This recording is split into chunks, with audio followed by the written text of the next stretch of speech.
Play.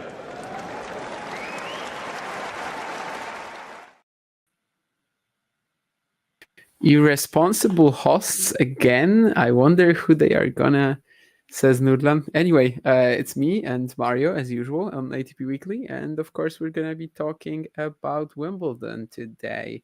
First and foremost, we're gonna be talking about Wimbledon. We're gonna mention the 250s and well, the 250s galore and 500, I guess, one that we have later. But that's to come later.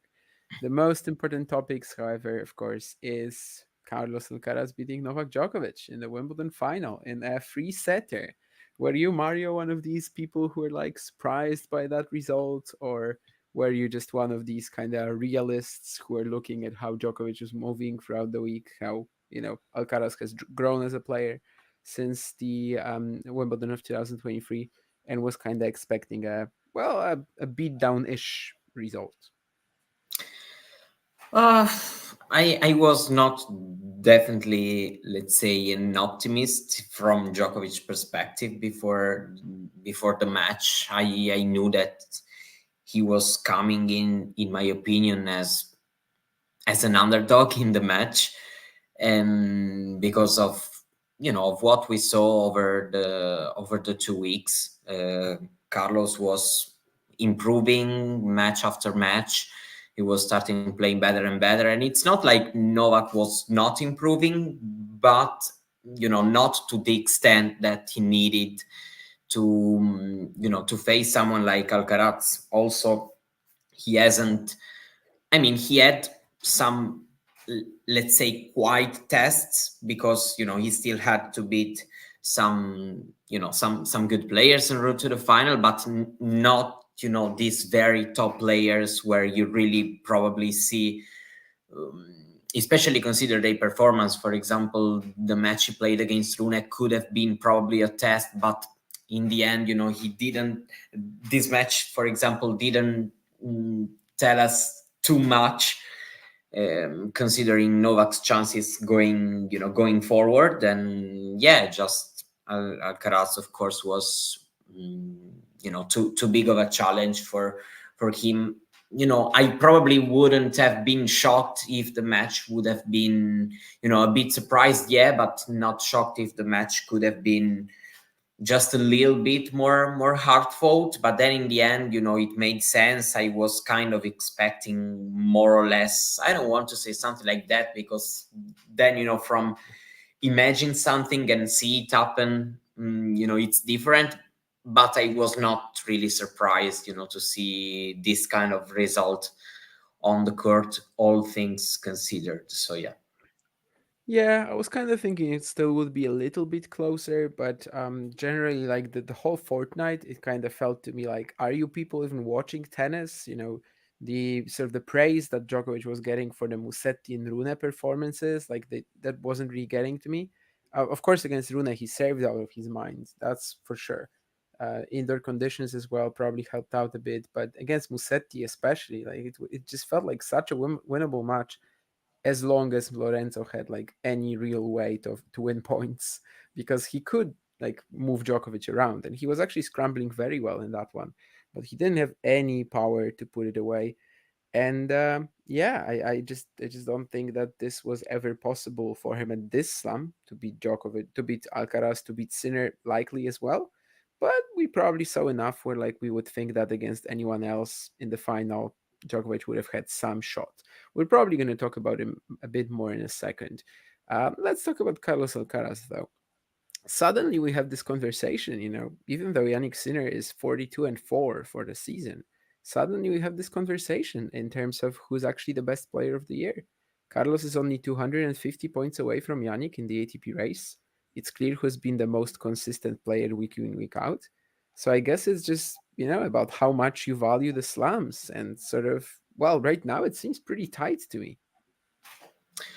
Let's say that it's that situation where probably Carlos made a slight, slightly surpassed him in terms just of the judgment, not the race, of course. But still, I don't know if suddenly if something happens, things can maybe change again, because I don't know, we still have some important things, especially the US Open, but also the Olympic. I tell them something, or I don't know if they also maybe play a couple of time and we have some results. So I would say that probably there's been a slight surpass from Alcaraz.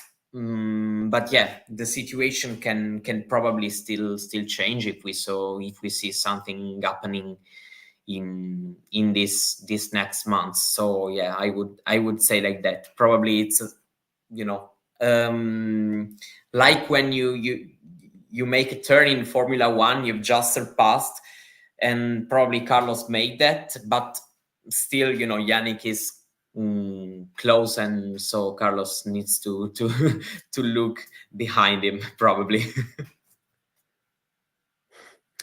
If you were going to say right now, like who's got a better shot at finishing number one? Is it Alcaraz or is it Sinner? uh, I would probably say Alcaraz because we saw we saw the slams right now. We saw Wimbledon, so we have that in the eyes. But yeah, just to answer this, for me, it's also a bit difficult to say because um, a lot of things can happen. Sinner may also not win the US Open, but who knows? Maybe win Cincinnati and Shanghai and do very well at the ATP finals and then the year at number one.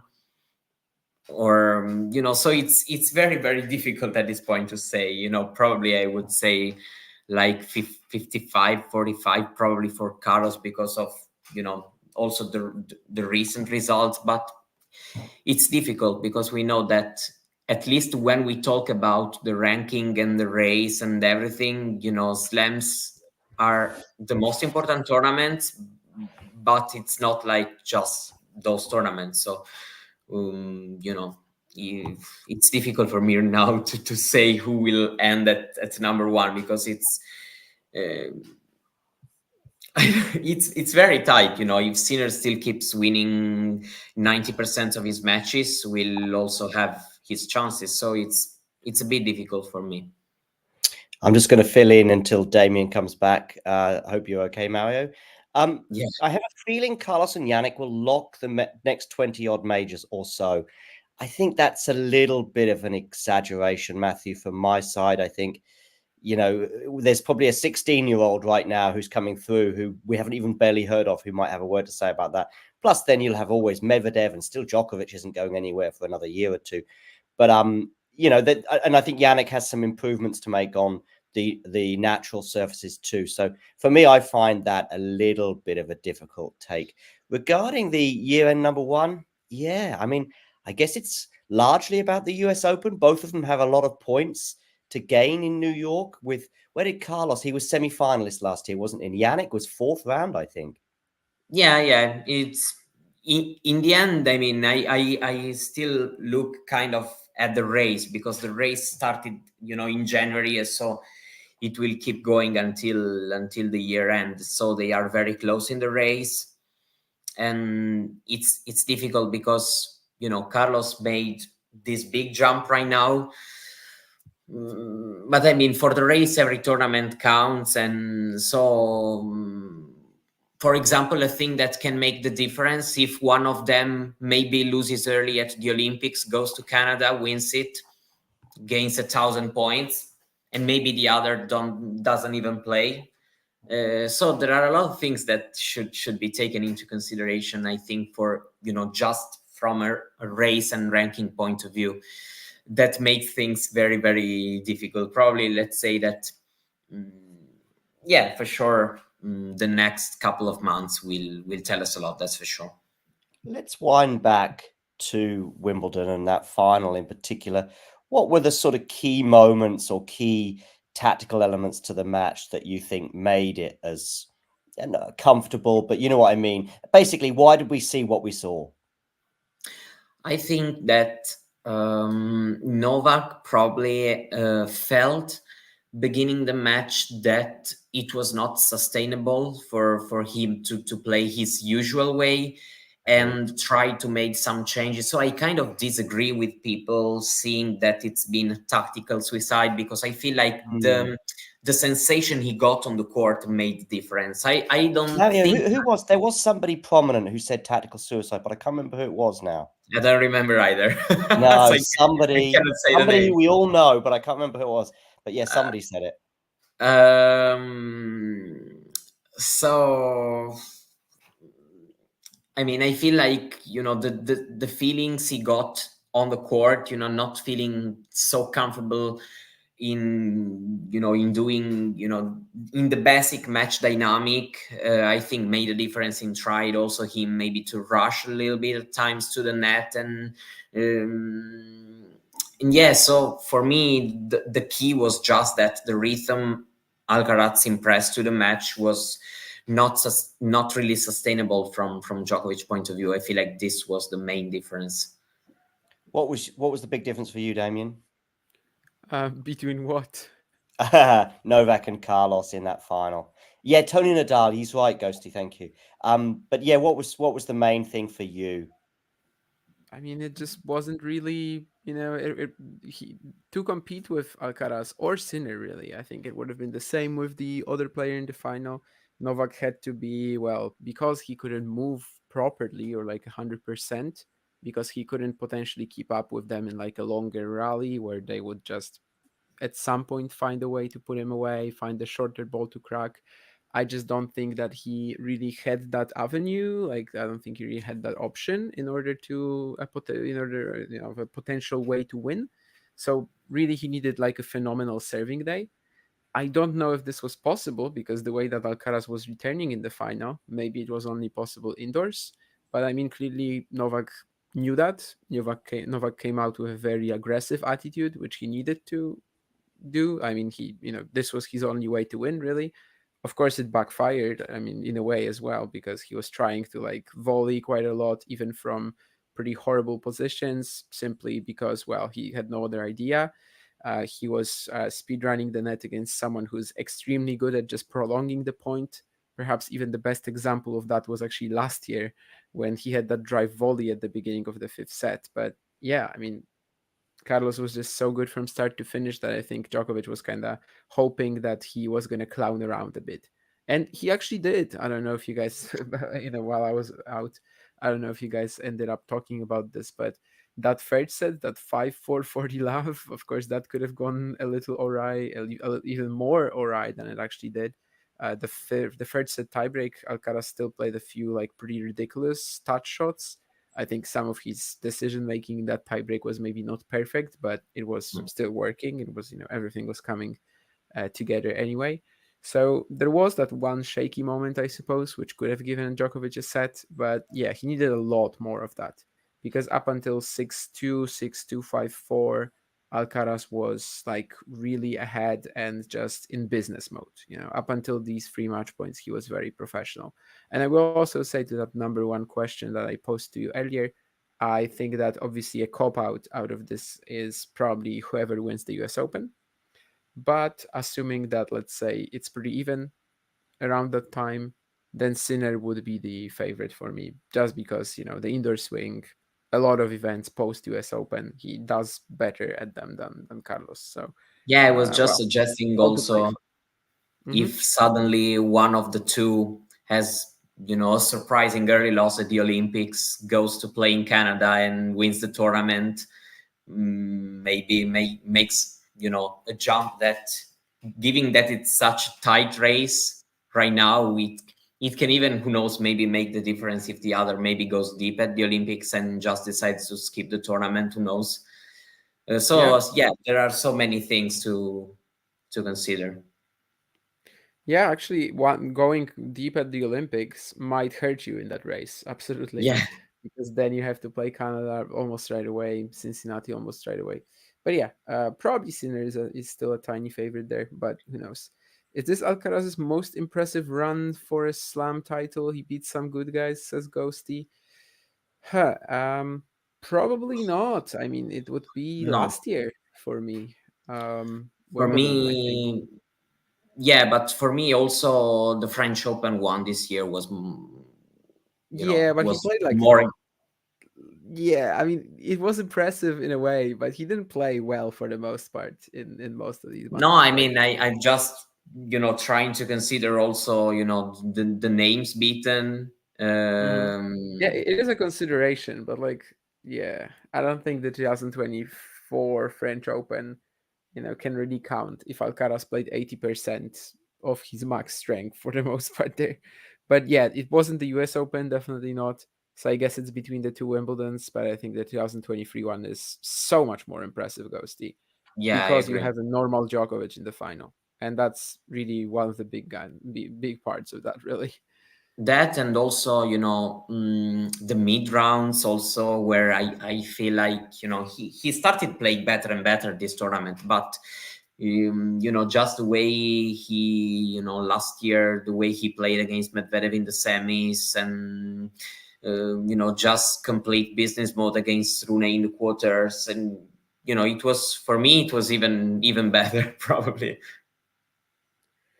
Define playing well. Are you only playing well if you're in straight sets? Of course not. But I mean, at Roland Garros, Carlos up until the semis was like, just coming back after that arm injury, still not going after the forehand to like the most possible extent. I mean, both Sinner and Alcaraz were like their lead up events going into the French. They were like just completely torn apart. They barely practiced for some weeks even, and it showed. Like that's how they were playing, but still their edge over the field was enormous. But that's not because they were hitting their top shape. I mean, clearly that's sort of where we are right now with the tour, that these two, Mhm. especially in the best of five format, they're just ridiculously tough to beat, even if you get Matteo Berrettini in the second round, like Yannick did. What does it mean that Carlos has more slams on grass than the other surfaces, says Ghosty? I Well, I don't mean, know he's better on actually. natural surfaces on hard courts. Maybe he could be, depending on I the feel like speed it's of the hard also court. probably the edge. It's different. It's probably bigger. So, even if he expresses a very, very good level on hard courts, but the competition Yeah, can be a bit tougher on hard courts, probably also. But yeah, he can play well kind of everywhere. So yeah. There's quite a few players at the top of the sport who don't fare well on grass. You've got Zverev, who has never made the quarterfinals at Wimbledon. Of course, he was super close here, but still doesn't have a quarterfinal at Wimbledon. You've got Rublev, who made a quarter, but well, he's not looking like he actually will break that streak of quarterfinal losses at Wimbledon. It's probably the other slams. You've got Tsitsipas, who's struggling. You've got whoever else, I'm forgetting, but basically, yeah, there's a fair few top players that really don't actually have that much to say on grass. So I yeah, think that's also part of it for sure. And yeah, what else do we have to talk about in regards to Carlos Alcaraz? I mean, the final, other than that last 10 minutes or so, it really doesn't feel like there was that much to mention, right? It was just like golden level from start to finish. Literally nothing to criticize, nothing to talk about, even because he just came out and played probably his best, definitely most even match of the event as well. Some of these previous rounds against Paul, against Tiafoe, maybe especially, they were a bit shaky. They had long patches of him not hitting that top stuff, but then the final, he just comes up with it right away. And yeah, it's a pretty harsh result. Actually, Djokovic has had quite a few losses like this in Grand Slam finals, right? Djokovic. Yeah, actually, I was looking at, there was a stat on Twitter going, which were showing that there were five men able to beat him in a Grand Slam final in straight sets. And I was like, but this is kind of not a stat, because only one man has beaten him in a Grand Slam final without having done so once in straight sets, which is Wawrinka. So, I was a little bit like, this is kind of a non-stat, because you're just, um, it happened, it happened sometimes, over But I mean, when you play 37 Grand Slam finals, it's probably, the chance that it happens may be a little bit higher than for other players. But yeah, at times it happens. For example, of course, we all remember US Open 21 and the French Open in 2020, even if there have been also, the reverse of that at the Australian Open the year before. So yeah, it has happened. Yeah, I think a lot of these finals are kind of different. Federer was so early in his career as well. Mm. Murray 2020, 2013, that was yeah, and we have that on our screens right now. Murray 2013, that was also like another one where he just didn't play well from start to finish, I guess. Still, there was that last final game, which was super long, and it actually Yeah, felt like the comeback is possible, which is the difference between this and that final. But yeah, yeah, still absolutely. not a new feeling for Novak. I think at some point when I was watching this, I was kind of like 6-2, 6-2, 5-4, and well, I mean, this has to be one of the harshest losses he's ever had. And then I actually read that Nadal and that Medvedev, yeah, it wasn't the entire feeling for Novak. As to the question from about sort of ending loss, considering he going off that knee surgery. We cannot escape that question, really. I mean, I don't know if we want to give like a straight answer to it, probably not, but we cannot escape the question of, is Novak potentially going to win a slam? Is Novak potentially going to be able to compete with Alcaraz and Sinner in the best of five scenario? I mean, as I said earlier, I think even with this knee issue, it's pretty clear that like whoever comes into the final other than Alcaraz or Sinner, and Novak still has a shot. So Yeah. it's not like he was completely done, definitely not. But then again, when it comes to like his general outlook, because this year has been so horrible, yeah, I just don't know. The fact that he was just coming off the knee surgery, it's huge, of course, but the entire year has been pretty poor. I don't know. I do also have to say that some people are just very quick to say that okay, he's done because, for example, he lost to Sinner at the Australian Open. But I mean, yeah, but 2 months earlier he delivered an absolute masterclass over Sinner at the ATP finals.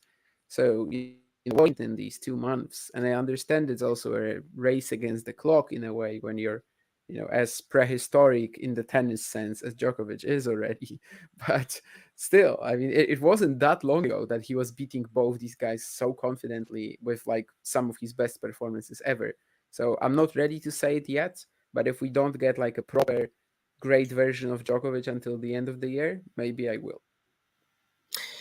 Yeah, it's a difficult call actually, because there are, some elements we may, mention to still give him a shot, like the fact that, it still feels like it's, especially in Grand Slams, it's still very, very tough to beat. In the end, he has had 2 losses this year in Grand Slams, and, against Sinner and Alcaraz. So, probably the 2 guys that right now are ahead of him. And yeah, I mean, both losses actually, I mean, in the end a bit different because Carlos closed the third set, but it was more or less, similar. When I was watching the Wimbledon final, at least, the scoreline also reminded me of that Australian Open semi-final, especially after the first 2 sets, even if, of course, circumstances and tactical wise, the things were very different.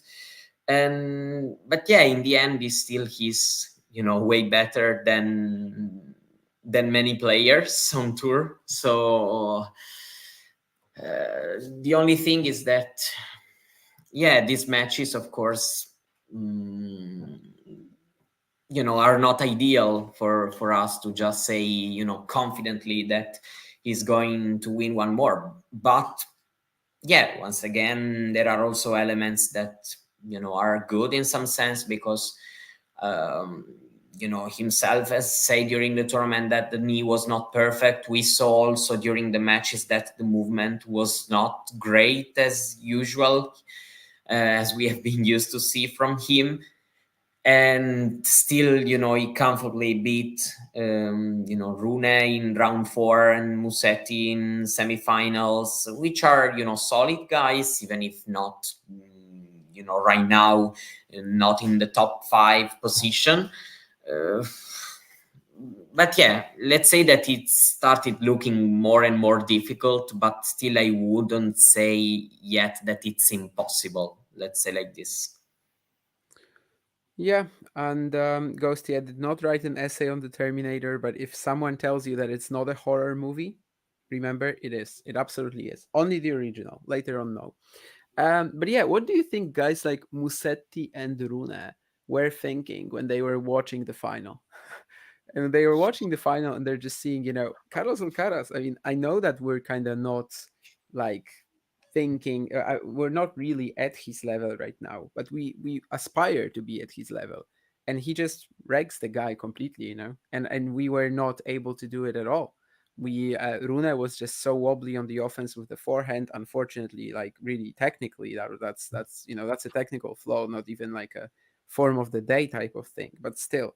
And also especially Musetti, maybe, who's like outmaneuvering Novak but can't do anything about it, and still kind of has the same issues that he's had 2 or 3 years back, even if this was an incredible event for him and the grass season as a whole.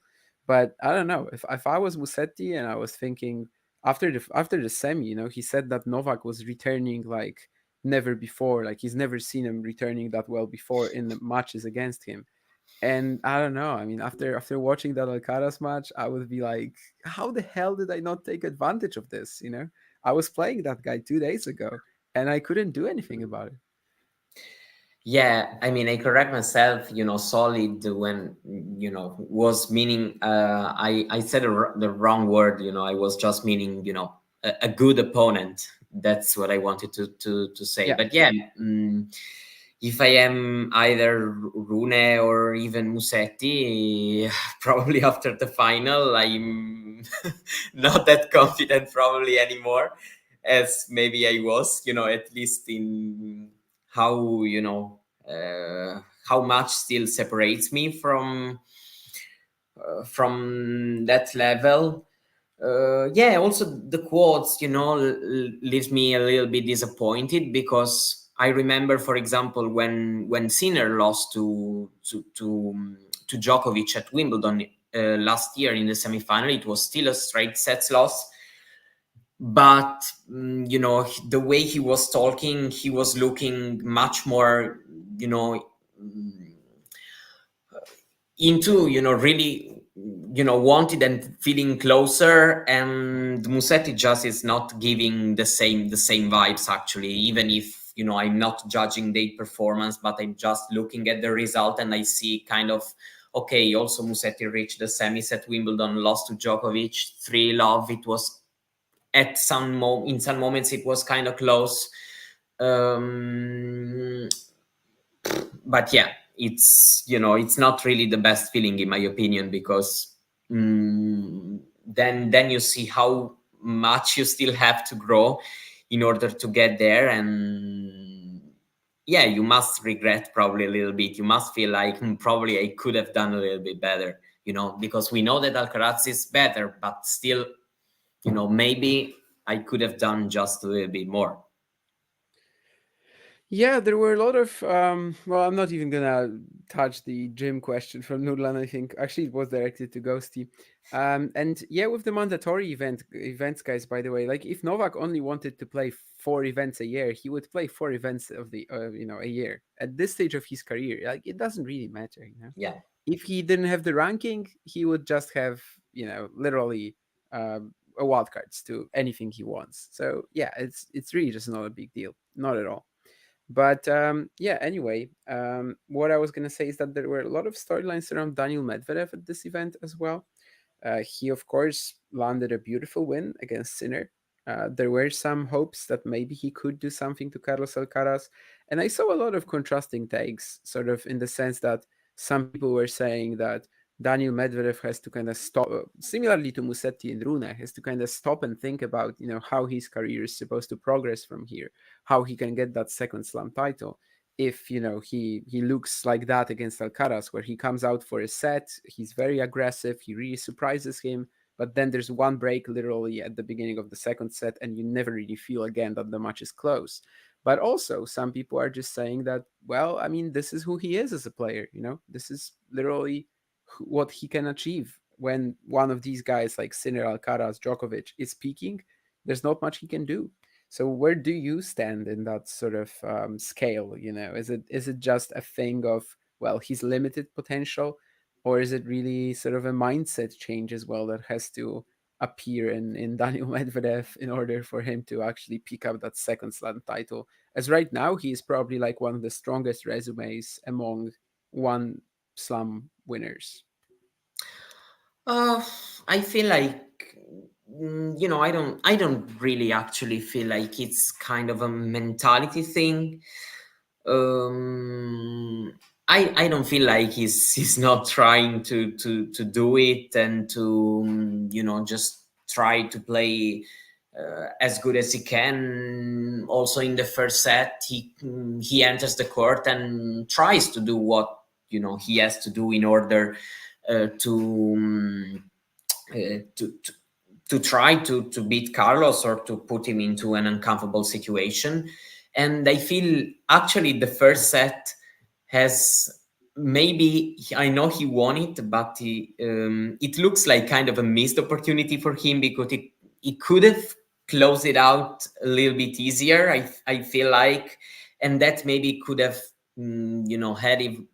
I don't want to say a bigger edge, but let's say that if Carlos was about to not play that good for an hour, you use the whole hour just to win the first set, and maybe if he just could have closed it out and to hold, and maybe the beginning of the second, let's say that, for example, happens something similar like what happened between Alcaraz and Paul, and Medvedev is a set and the breakup, and then every step he makes into the match, in the score, it can make a difference then later, as the match progresses, even if it's still a long way. Overall, I would say that he just proved that he is a very, very good player.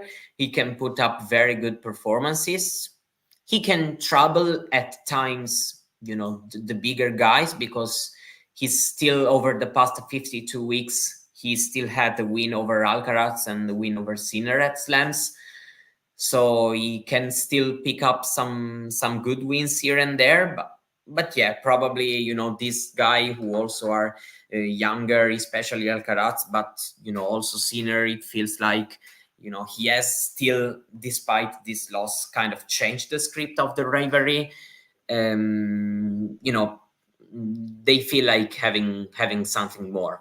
But yeah, still Medvedev is going to stay there. It feels like this at least very tough to beat for the lower ranked players, because it's right now is very, very tough to get a win over him if you are not one of these guys, especially also I would say in best of 5 format, especially off clay. And but yeah, then in these matches it becomes a little bit difficult, but I don't feel like it's a mindset issue. I feel like Yeah. Swarna, I see that John already told you that Rome was the last title for Medvedev. Also, Brenda, Monte Carlo is actually the only ATP 1000 that is non-mandatory. But the mandatory stuff, like for someone like Djokovic, it's not like they're gonna drag him or like forbid him to play slams because he wouldn't show up at anything. It's just about the ranking. He would get a zero on his ranking, but if he doesn't care about the ranking, nothing happens. It's really not that big a deal. But yeah, Monte Carlo is actually the only non-mandatory ATP 1000. But anyway, no, anyway, it doesn't matter. Yeah, with Medvedev, I'm kind of on the same train. I mean, I just don't think that. Well, I think we still saw a lot of progress compared to the 2023 semifinal, when he was trying to sort of step into the court a bit more and return closer to the baseline in 2023. He was barely getting his racket on it. And this time he actually is using that as a sound strategy.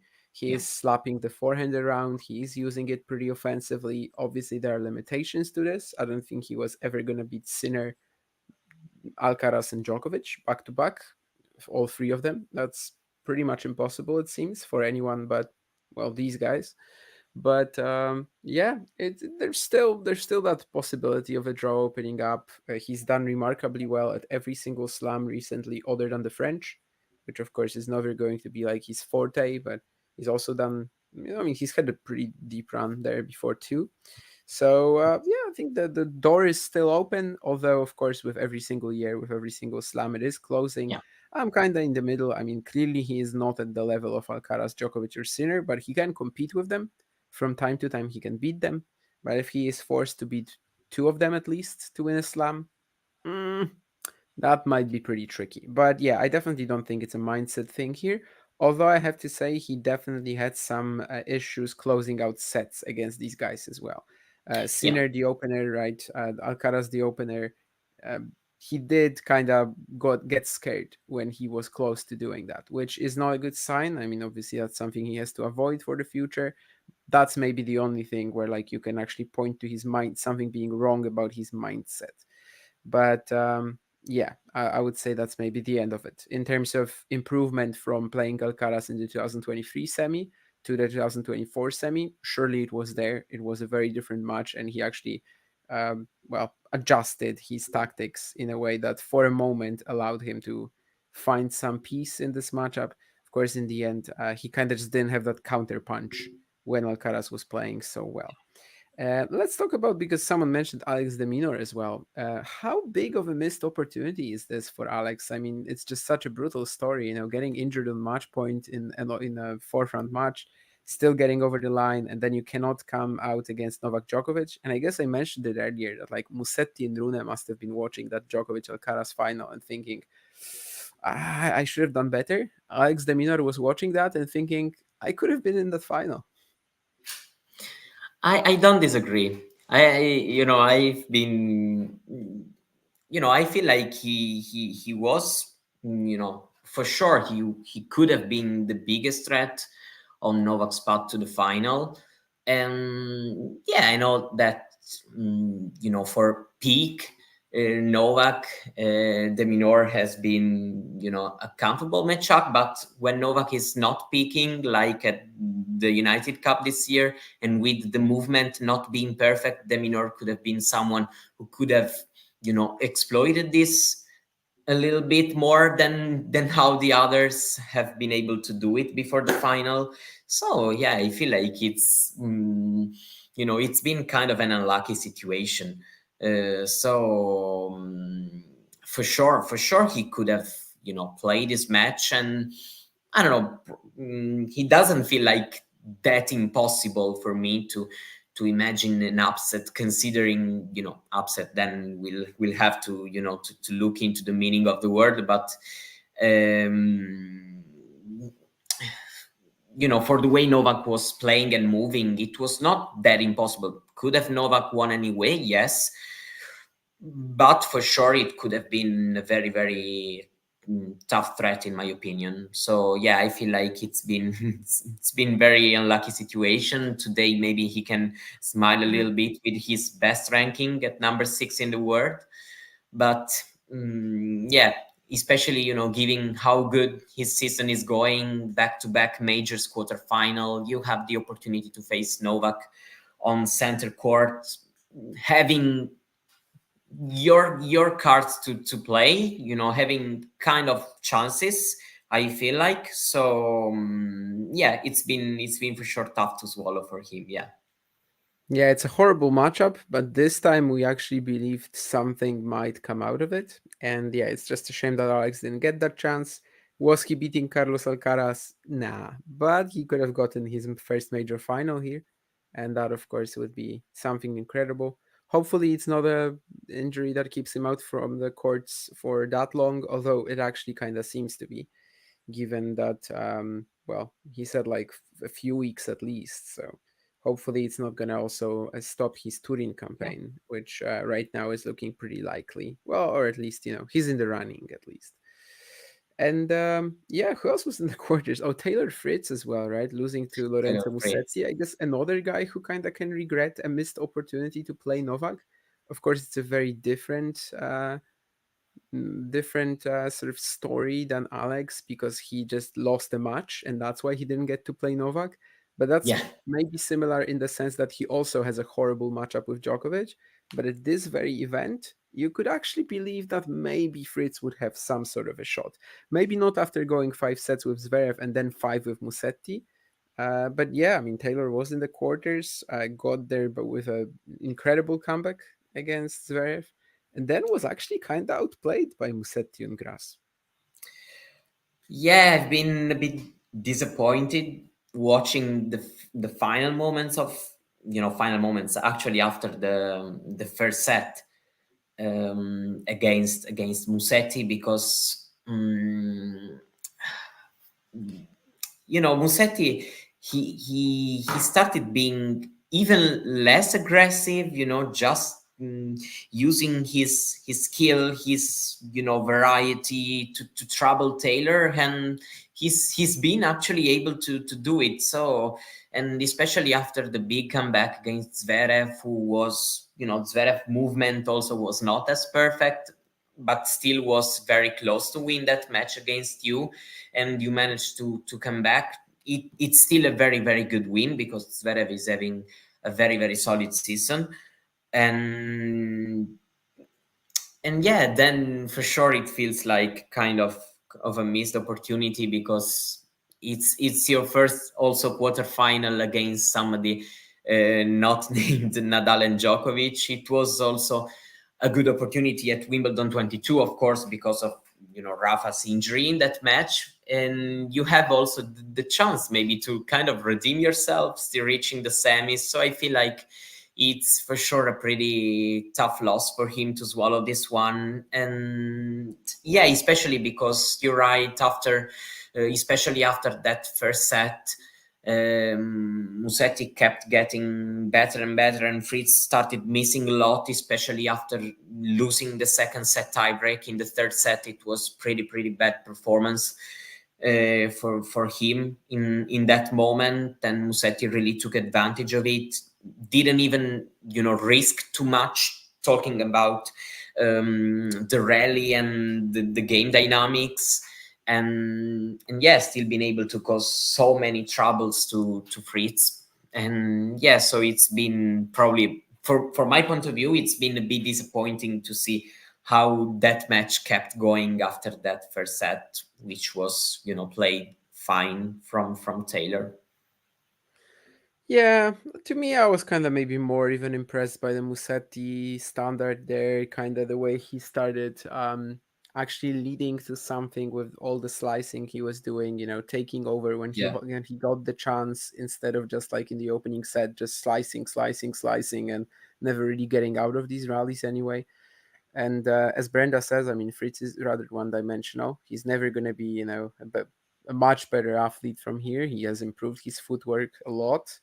He is definitely less stiffer than he was, but it's still, it's still a thing that against someone like Musetti, he's unable to really do what Yeah. Novak did, really, which was just scramble around the court very well, limit the Musetti ability to wrap up the point. And Fritz, of course, doesn't really have this in his arsenal when he couldn't blow him off the court anyway, just like he was doing in the opening set, taking all these returns early. It got really tricky. It kind of gave fuel also to all these people who say that second week grass is practically clay. João Silva says that, I don't know if it's a bold prediction, but Fritz wasted a chance at Wimbledon and will not reach any Grand Slam semi-final in his career. He just isn't good enough for that level. It's pretty bold, I think. If you said he wouldn't reach a final, that's probably not bold. A semi, though, I mean, well, Yeah, I guess what kind of works for this argument is that this third quarter was very open, right? He was yeah, like absolutely. the only one of the top 4 seeds in it that really likes grass. So maybe, Exactly, and yeah, that's maybe. also what I was thinking about. For example, when we were talking about Medvedev, because I was like, he was number 5. If he suddenly was in that third quarter instead of the Sinners one, who knows? Maybe also, how the tournament would have developed could have been different. Yeah, the quarter was very, very open actually. So yeah, it feels kind of a missed opportunity for everybody. And yeah, in the end, Musetti took full advantage of it and deservedly went to the semis. It's been a very good grass season and run for him, despite what we mentioned about him probably watching the final. So yeah, for Taylor, I mean, probably I won't be that shocked if he doesn't reach a semis, but I feel like he has the chance to do it. So it's not like situation like this in majors never happen. So I feel like, he still maybe can reach a semifinal. Yeah, I my gut probably feeling is won't. that he will do it, but I do kind of get this argument because if you Yeah, think about it, like he probably has to be either in a quarter that does not feature any of Alcaraz, Sinner, Djokovic for now as well, or one of them has to lose before they play him. So yeah, I mean it's not something that won't happen ever, but he also has to take the chance. He might get only a few. Yeah, it's pretty interesting. Anyway, we yeah, also this had feels Mhm. pretty a missed opportunity. Yeah, in the end. Yeah, we also had your favorite Tommy Paul in the quarterfinals against Carlos Alcaraz. Was there any feeling of disappointment after that one, or was Carlos just like too good on the day and you For gotta me, it take the was a L? bad performance. Okay. Actually, if I have to be honest, Mm-hmm. my feeling was that it was a kind of a bad performance, actually, because of course Carlos kept getting better and better. That's for sure. Played well, but I felt like Paul could have tried to just stay a little bit closer as the match was going forward, and I feel like in the first part where Paul took the lead 7-5 to love, quality was not the best from both, and that still was good for him to build the lead. But after that, I feel like he still could have done a bit better, if I have to be honest. Even if Carlo was then playing very good at the end and would have won, I feel like he would have won anyway. But still, probably a little bit of that disappointing feeling. Yeah, I think to me it was just kind of how quickly Tommy Paul went away. 5-7-0-2, right? That was the Mhm. deficit that Carlos had. And then it's kind of just gone and the match is gone as well. It just Yeah. didn't have that sort of same intensity that the previous matches they played had. Especially of course the Canada wins, but even the Cincinnati loss from Tommy was just sharper. I don't know. There was never any moment where like yeah, he just Mhm. becomes a bit more lethargic and yeah, maybe that's like the only thing. But yeah, by the fourth set, Alcaraz was also kind of unplayable. So you could probably make the argument that he really allowed Tommy Paul. I mean, that Tommy Paul allowed him to kind of get to that stage as well. Yeah, do we have anything else to really talk about when it comes to Wimbledon? I think we might spend like the last 10 minutes also mentioning the events to come, or actually the events that already started. But unless you have something to say about Wimbledon. I mean, just wanted to ask you a question. Uh-huh. Over, we saw that thing about Sinner and the very long matches and the fifth set losses, and I feel like we can read these things in two ways. All right, we didn't Uh, talk about Sinner. We didn't talk about Sinner. I forgot about that. Yes, let's talk about Sinner. Yes. and I was like, we can read this thing in two different ways, which I feel like they can be both valid. And one is that of course the most obvious one, that yeah, I mean, he won the most important one actually, because he won the fifth set, that he also probably Medvedev was getting a little bit tired, that understandably so, in the Australian Open final, but still. And Sinner is not probably the best ever in getting to these very very long distances, still something to try to adjust physically, and probably also a little bit mentally, when the match goes really really long over the 4 hours. On the other hand, of course, over the past 10 slams, only once he hasn't got two sets in a match before either winning or losing, and it was against Djokovic at Wimbledon last year. So yeah, he just proves that, in my opinion, I think this data that he remains super, super, super tough to beat. If you want to beat him, you still have to stay there and play a very, very long battle, and accept that he's going to take you a couple of sets away. But yeah, still probably, it's a little bit more the disappointment than a fifth set loss, leaves you. Even if then you are maybe, if you would have lost in three, probably would have been even more disappointing. So yeah, I kind of struggle how to really read this stat about this fifth setter. Yeah, I mean, he's had issues with his fitness throughout his whole career. This year, if you look sort of in a vacuum at his 4 losses, all of them have a physical component to them. I'm not saying it was the most important factor in them. Probably only then that Tsitsipas loss in Monte Carlo. Like that's one where if Yannick is fit, he just wins the match. The other three, though, they still had some sort of issues, one stage or another, really. So, yeah, it's something to look at. I mean, is Yannick Sinner unbeaten while healthy this year? Maybe. There used to be that Nadal meme, right? That he's unbeaten while healthy. And yeah, maybe that's Yannick Sinner this year in a way. But of course, it's still been a thing to sort of get him into a fifth set, get some physical woes. But they weren't only in fifth sets. They were also happening against Berrettini. They were happening earlier in the match against Medvedev. Hanfman, even I think in the third set, Yannick was looking pretty poor there. And it's tough to point to what exactly, right? I mean, it's not like he has like a clear injury. It's like overall fitness, overall conditioning that's kind of off, which is, it's remarkable that with that he is still 42-4 for the year, and he won a slam, which saves us Yeah. a great deal of sort of trouble here. And we don't really have to think about that whatsoever because he won a slam. If he lost that somewhere along the way due to his physical problems, then sure, it would be a much bigger storyline, obviously. For now, it's definitely something to look at going forward. I don't know what he's going to do to try to sort it out. But yeah, I mean, it is worrisome that literally from the first round here, he was already kind of struggling.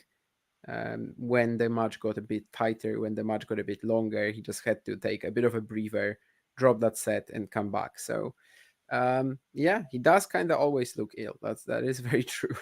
And well, we're gonna have to see how that goes. But yeah, 42-4 for the year.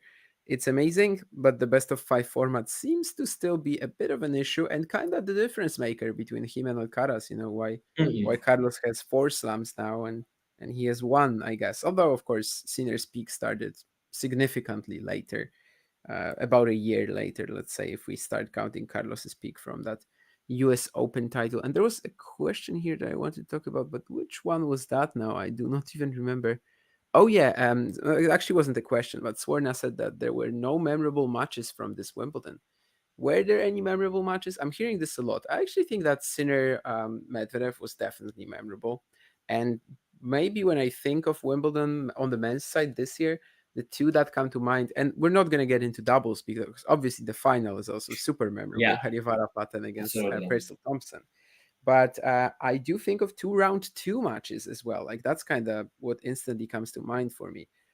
Tommy Paul against Otto Virtanen. And Yeah. also Matteo Berrettini, Yannick Sinner. Like, was that not memorable? Of course it was memorable. Yeah, and this was also the Grand Slam with most 5-setters. I'm not going to say that all 5-setters are memorable matches, but for sure there have been some memorable matches. Probably people tend to say this when the semifinals and the final are probably not as exciting, and you probably would like the semis and final from a major being like, especially if we compare, for example, to Australian Open and to the French Open, this year. Even if French Open maybe was not the best of qualities, but still, this semifinal and the final had their very, very moments of tension that probably we haven't had this in at Wimbledon. But yeah, if we look at the Grand Slam overall, I feel like it still had its moment. I mean, Sinner Medvedev, for example, you were mentioning, I feel like it was a good quality match, and also having, of course, the drama, being a five-setter. And in the first week there have been maybe, but also, you were mentioning those two matches, and they were for sure memorable. And in general, I feel like the first week has actually been entertaining. Yeah, the rain probably, stopping some matches, and starting again the day after, and then so you probably cut the moment for a fun perspective. um, so yeah, there have been probably some unfortunate things, but yeah, overall I feel like it's also the recency bias of the semis and the final not having been probably the best, from the excitement and tension level. Yeah, I totally get that opinion. That like the last few matches maybe weren't that exciting. I was expecting a lot more from Musetti Djokovic. I was not Mm. expecting more from Alcaraz Djokovic, but I totally get if you were. So I understand that for sure. Harris Mikkelsen, sure. The match point, especially. Yeah, it Did you was actually very watch it in its entirety, though, Joao? I mean, I was kind of like catching it, from time to time. I just started kind of scrolling between the channels, if you may. But sure, I mean, if you watched more of it and it was entertaining, absolutely. And yes, Harris did play a couple of five-set bangers, indeed, as yeah. Ashley says, as he also lost to Ben Shelton in a fifth-set tiebreaker. Yeah, I think this week it's important to mention, sort of with the post Wimbledon thing, that we have 4 events coming up, which is very rare actually. We had a week like that like 2 years ago, maybe somewhere, and I think there's also going to be one in February next year. But basically, it's super rare on the Challenger Tour, Challenger Tour on the ATP Tour. Oh, I'm already thinking about the Challenger Tour. Yeah, But they yeah, moved anyway, Hamburg, it is because very rare. usually Yeah, this but they week, had to move it. Yeah. yeah, this swing was 3 weeks actually. I feel last year, and this year, of course, is just 2 weeks due to the clay Olympics, and they, uh, they try to, condense all the clay events in just 2 weeks before heading to Yeah. Paris. Yeah, we already had Nadal and Casper Ruud playing in doubles, which has been, a big deal, especially for for the fans, but actually for kind of everybody. It's still been nice to see Nadal back on the court, even if just for playing a doubles match, and especially against someone also quite good as Casper. They played a very good match. So we already have started kind of strong the weekend. There have already been some matches. It's definitely going to be entertaining. I actually like these weeks where we have just a lot of actions from wherever in the world, and even to different surfaces, because if you are, for people who loves grass, they can still watch grass this week even if Wimbledon is over. So But for the I last feel like, time, right? That's yeah, and for another the that's last another time, story from this week, that Newport is going to be the last edition. Radio yeah, Pelka playing right now. He kind of his first match back since Washington. He played one in Charlottesville last year, but then once again had to withdraw from his second round match and then missed another 8 months. Me personally, yeah, Bostad, great, of course. Rafa is playing. He actually has a very winnable draw as well. And the doubles today, I watched quite a lot of it. Him and Casper were just like so much better off the ground than especially Reyes Varela, but also yeah, Andreozzi. So they beat the second seeds there. I have to say the Bostad doubles draw is very weak for an ATP 250. That, of course, comes from the fact that we have 4 events this week, and a lot of the quality pairings that usually would be there are in Hamburg instead. But yeah, certainly it was a very good performance from them as well, even though it's doubles and they don't really play it that often. And Rafa has a very nice draw in singles. So that's something to look at. My personal favorite is maybe Gstaad. Generally, I feel like mm, fast clay conditions are something that I enjoy, sort of a good combination between my interests in tennis. And we have so many interesting players there, like the exciting young talents, like the Swiss yeah, wildcard in Ridi and Striker. If we get Medvedev coming back against Hisler, and then we get Medvedev Tsitsipas in the second round, that's going to be ridiculous. Yeah, Wawrinka Klein tomorrow. I want to watch that so much. And also, there's that former champions battle between Kachin 2023 and also Berrettini 2018. So I think that was actually Matteo's first ATP Tour title. So that's also quite fun, even though Matteo is probably going to win very easily. Ashley Rafa has not played Leo Borket. It's going to happen tomorrow, and he's yeah, going to drop like 4 games max. It's going to be a joke of a match. I can already tell you that. yeah, If you remember how Flavio Cobolli survived the Rafa topspin, or actually didn't, then you can also yeah, remember how Darwin Blanche survived it, or actually didn't. And well, Leo Borg is probably worse than both guys, maybe on par with Darwin Blanche at the moment, but that's not gonna last long. No disrespect to him, but yeah, I mean his career has just stagnated completely. He's been yeah. awful this year, so I don't think it's gonna happen. Absolutely, I don't think it's gonna happen. But yeah, otherwise, I think someone was asking for like our winner predictions for the week. I don't think we're gonna do that for the whole 4 events, because I also don't really know the draws that well. Like I know the Gstad draw well. Like if I was gonna think about Bostad, then of course Ruud and Nadal are the favorites, right? Yeah. In Newport, it's probably very tough to kind of like pick a favorite because it's just so random.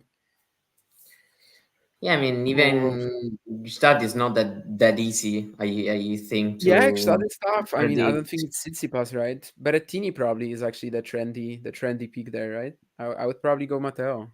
Yeah, he also played very well. Even another year, he lost the final against Ruud. It was very close. So he plays well here.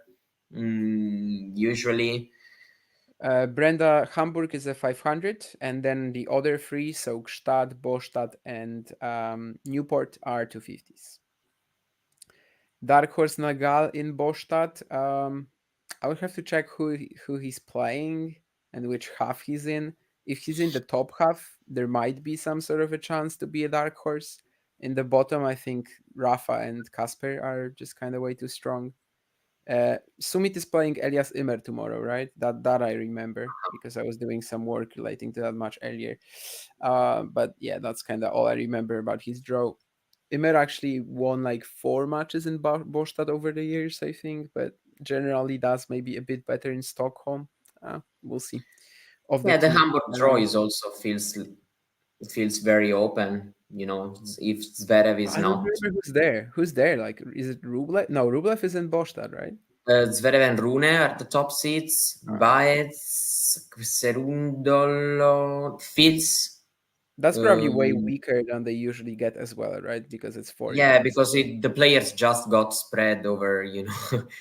over the tournament. So Hamburg, of yeah, course, is also moving next year, and it's going to be in and this very interesting spot where it's just before the French. We haven't really had that on the ATP side, an ATP 500 just before a slam. So that's also like untested, and we'll have to see who actually yes, stands still up. makes probably more sense that just the I mean, week than after this Wimbledon. scheduling, yes, but But yeah, I the know that it's Olympics. also Olympic year, so probably without the Olympics, it would have been in the next week. So yeah, also Bostad being a tournament, a lot of player chooses. We shouldn't forget that, for example,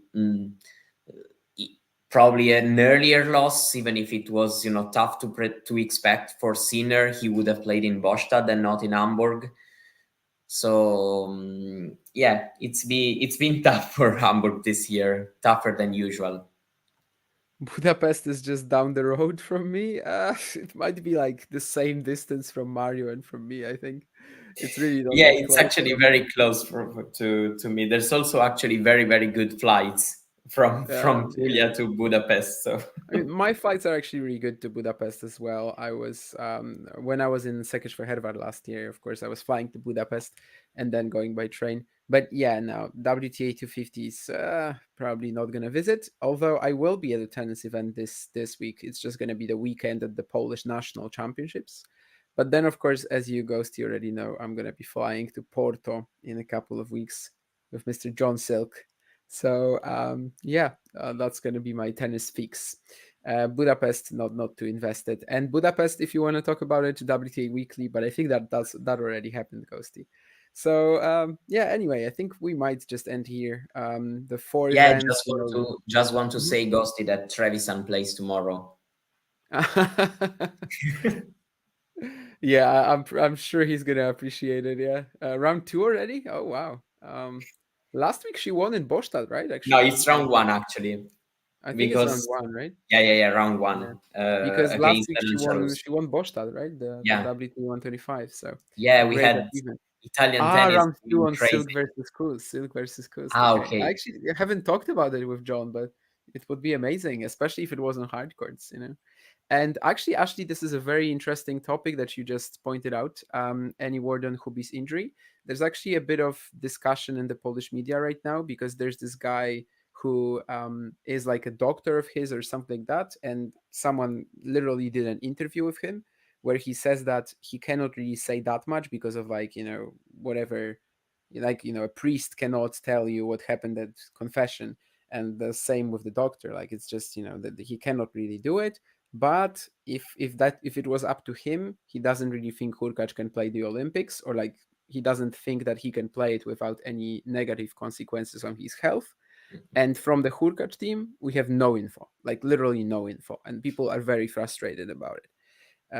So yeah, at this stage, we have no idea. The signs that we have are not looking great, but unless we get like official info, I'm not really willing to say anything like, he's not going to play the Olympics or something like that.